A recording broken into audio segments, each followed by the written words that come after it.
Hey gamers, it's your buddy Work, D&D Hobbyist. Just wanted to put up another recap for the last session being March. Right now it is Easter weekend, so we're going to have a break this weekend and be back playing next weekend. So the last session we wrapped up Drums in the Marsh, which is an Adventurers League campaign, and I let everybody draw from the deck of many things, which is a bunch of fun. And then next session, next Sunday, we will be starting Tomb of Annihilation. So, kind of more bad news. Kellen has decided they just have a lot going on in their life right now, so they're not going to play anymore. My once a month Saturday game that I play in also fell apart due to outside of the game things interfering. Life gets in the way type stuff. So the guy that hosts will not be hosting anymore, and that's kind of sad because a couple of the folks that played live pretty far to the south of here. So where we were playing was in Wayland, which was kind of halfway. So it was really nice. I got to play with some really quality people that I never would have gotten to meet or play with. So it's kind of sad. It's the end of an era. So right now I'm not playing with Kellen at all. Both of his games disappeared, which works a little better for him. So Drums in the Marsh, as you recall, the party was hot on the trail of a bunch of kidnapped farmers and livestock. So the party were my three people. So Riley and Connor and Dayton, with a thief, wizard, and a cleric. So they're chasing down these lizard men. They had a lizard folk that they were interrogating. That lizard folk gave them all the information that he could, and they found they caught up with a barge that they'd been following with hostages on it. So they basically snuck up, killed all the lizard folk up there, freed the hostages. That's where they got the. I was gonna show you stuff. Well, maybe I'll show it next time with the deck of many things cards and some of my handouts and stuff. Sorry, big distraction. So they got a merchant caravan. I think it was a dwarf or a halfling. And he spoke Draconic, so he gave them a lot more information than they would have gotten from their guy. And so they they killed their guy. They killed their own hostage. They freed the other hostages. They got directions where they were heading. They went there. They saw everything that had been destroyed by the Black Dragon. They saw, the Lizard King, Bogclaw. They saw him ripping down dragon effigies, and didn't know what really to make of that. So what they decided to do, the wizard used disguise self and disguised themselves like the hostage that they killed. So the other two pretended to be captives. The disguised wizard now is Skak, who was a Dusk. So the three tribes are Dusk, which were like the weaklings. I kind of I gave them a bonus to stealth. And the Root Water, which were also weaklings, I gave them a little bit of poison, I think. And then the leaders were the Muck Marsh, and the Muck Marsh all had weapons and armor and everything. So when they got there, the Muck Marsh were winning. They had the most captives. They had the most livestock. They were obviously going to win. He went around them to the Dust side. Everybody was super happy that he brought these guys. They were very upset that everyone else had been killed. The Uriel and Beauregard, the cleric and the rogue, got put into the hostage pen and started to free all of the hostages and get everything ready to escape. The wizard, Karina,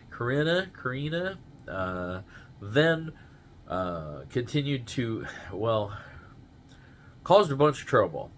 So was pushing and egging on and trying to start stuff between the Muck Marsh and the Dust Dusk, and then got the Root Water involved and tried to start stuff between the Root Water and the Muck Marsh, and really kind of got a big brawl going between all the different tribes. And I kind of let it happen. Hey, it was good.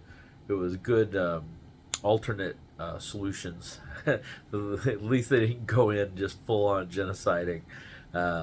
So I want to reward that a little bit. Let them fight a little bit. And we rolled and rolled and rolled and rolled and rolled, and we had so much fighting. And then everybody else. Then at that point, the wizard dropped. They had released other hostages. The hostages were fighting. Everybody was fighting. The wizard had just dropped like a devastating fireball. It really messed up a big crowd of lizard folk. And the Lizard King showed up, and the Lizard King was rallying the Muck Marsh, and it was just a big, hour-long fight. So, yeah, the party did it. They pretty much at least decimated the lizard folk, and rescued all the hostages and livestock, etc. Loaded everything onto the barges and helped get everybody back to the crossing inn.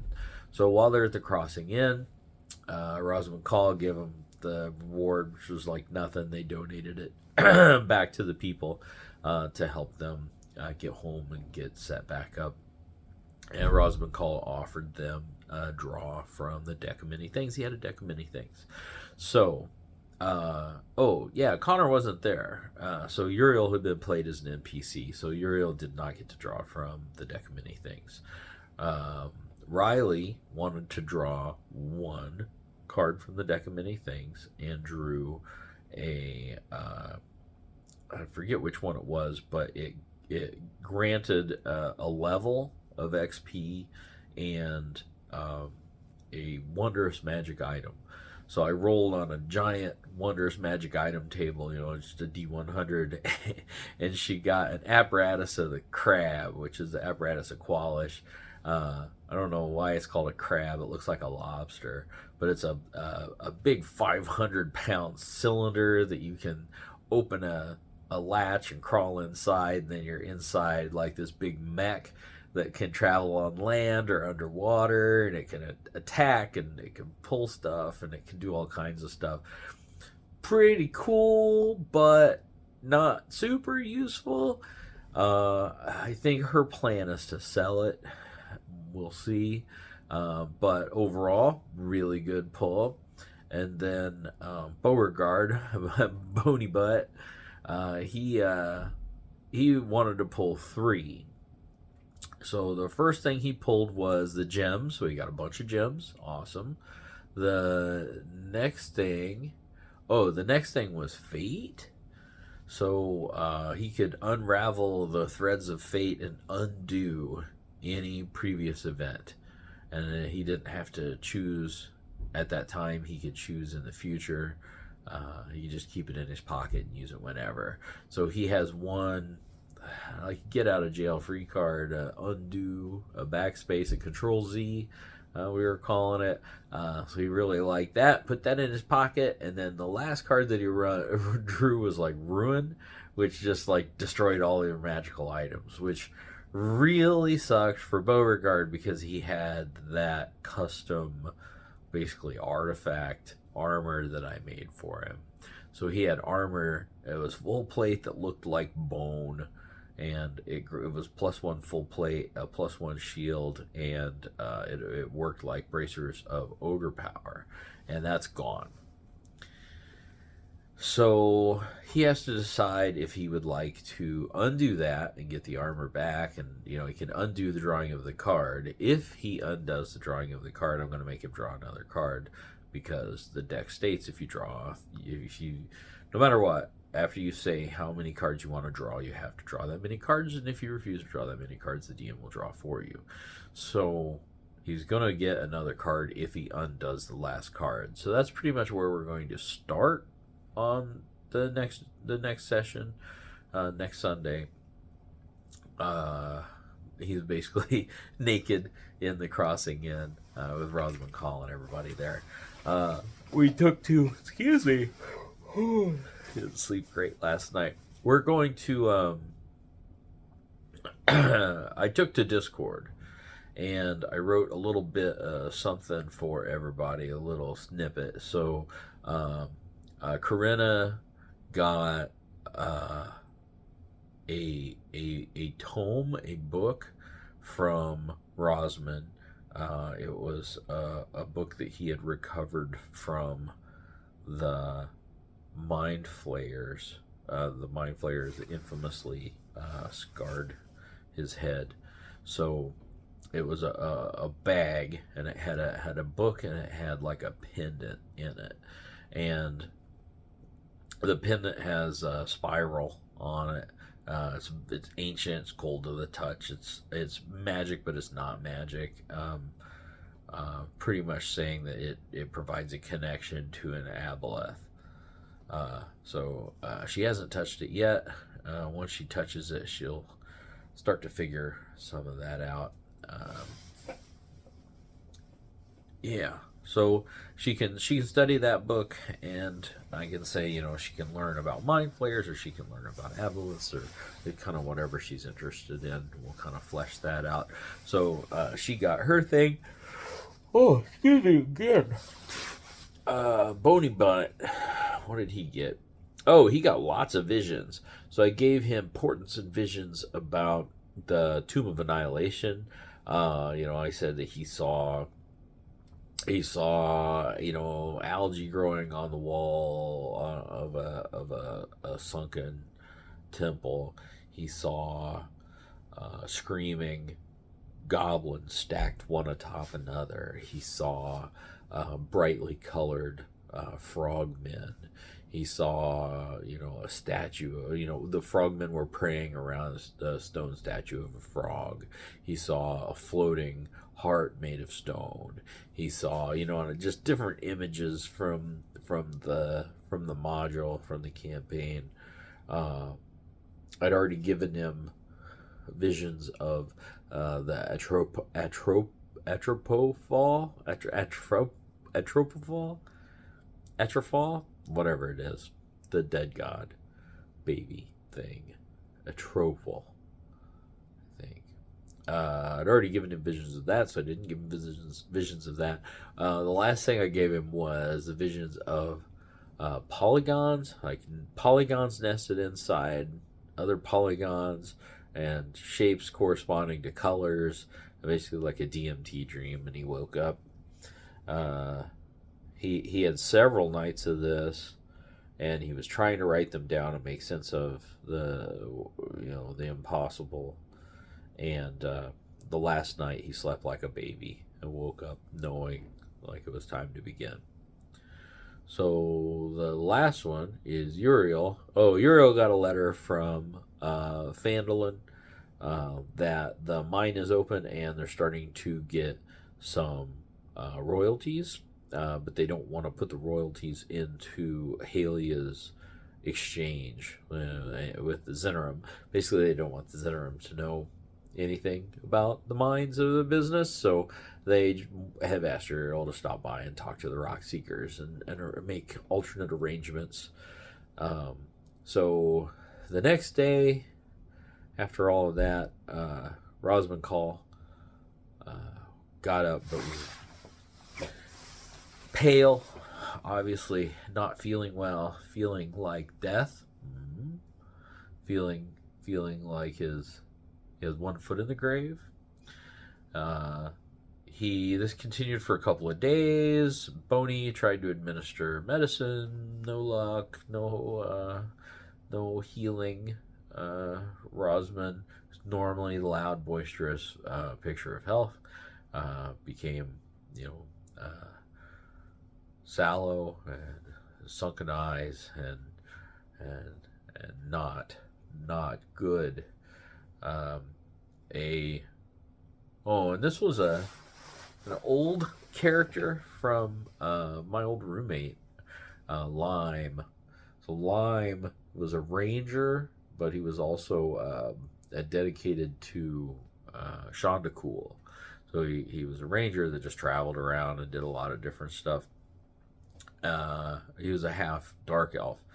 So I already had a name and a description and everything. So he came in to the inn, and he is a Harper agent, and he, asked to see Rosman. Rosman isn't feeling well, and told him about the death curse and Cinder Sylvain, and how she is recruiting adventurers to help fix the death curse and destroy the soulmonger. And Lime was a nice little expositional device, pointing them towards Flan. That was it. So the next session we'll pick up if Bo needs to draw from the deck many things one more time, or they'll be going to Flan, maybe stopping by Fandelver on the way there. They'll get to Flan, and that's where I plan to start the Tomb of Annihilation, everything out of there. I'm watching so many videos about do this in Tomb and don't do that in Tomb, and I changed this in Tomb. People that played it 8 levels higher than you're supposed to, and they're like, oh, this is so easy, I changed this to this and changed this to that. Other people saying, don't teleport there, take the trip there, and you should be first level. And so I'm kind of going in, we're going in 5th level. I have the Grung above, I have that, and I think I have another side quest for Tomb of Annihilation. So altogether it's going to be like 10 or 12 side quests. I'm going to, even though the party is kind of racing against the clock to prevent people from dying, pretty much going to give them a pass on that and explain, it's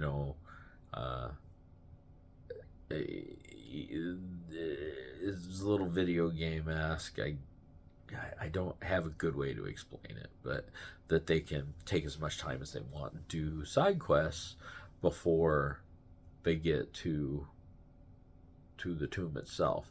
So my plan is basically every side quest will raise them a half level. So I guess there's a chance they could be level 12 maybe whenever they get into the tomb itself. I'm gonna explain to them, and I've thought I may hide some of the keys in the side quests. I want to give them information. I want the side quests to prepare them for the tomb more than just helping out guides. And I know some of the side quests directly help out the party, but I want them to work their way toward the tomb and then sort of know what's going on when they go in there. So I'm still working on that. Hopefully this first session will mostly be, getting to Flan, going and doing Port Nyanzaru, doing maybe gladiator pits or dragon races or finding guides or who knows what all they're gonna do. But I don't really have a whole lot of plans for adventure in the first session. Still reading through everything, and like I said, watching all the videos, getting as much advice for it as I can find. So that's what I'm working on right now. And like I said, I was going to show you some of the aids I print out, especially for Minds of Fandelver. I printed out a lot of like the notable characters, like whenever they met, the guy at the end, or Sildar, or Gundren, or Halia, or any of these people. I printed out a picture. So I found a fantasy picture of somebody that I thought in my mind looked like that person, and put their name on it. And then as things would happen, I'd put notes on there so they could know who people were and like why they were important and stuff. So between sessions, they could come back and say, "Oh, I want to go talk to this guy." And they point to him and say he was he was, whatever. So that seemed to help. Again, might be getting a little bit more video gaming, but if we're playing once a month, I can't really hope that these people are going to remember names of the people that they spoke to randomly. And it also kind of helps to offer some direction, I think. That's really what I was kind of after. Not so much to say, this guy has an interaction thing floating above his head, and you can tell because here's a picture of him. But yeah, kind of, whatever. That's sort of how it goes.